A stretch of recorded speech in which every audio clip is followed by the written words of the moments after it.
How to use sunscreen spray safely, directly on your face or apply it on your palm then rub it in. Hey, my name is Mo and I'm a toxicologist and safety assessor. To answer this question, let's understand that there are two types of sunscreen sprays on the market.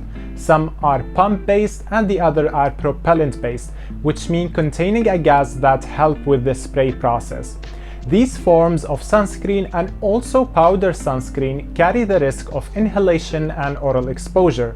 And that's why in the EU, European Union, some UV filters have two safety limits, one for lotions and creams and the other for sprays.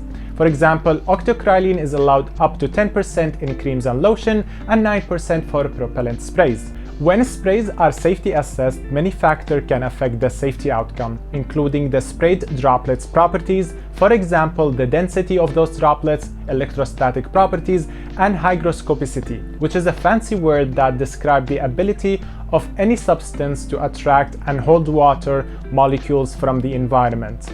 The safety outcome is also influenced by the local anatomy and airflow of the area, but the most important is the droplet size and how much of these droplets are respirable.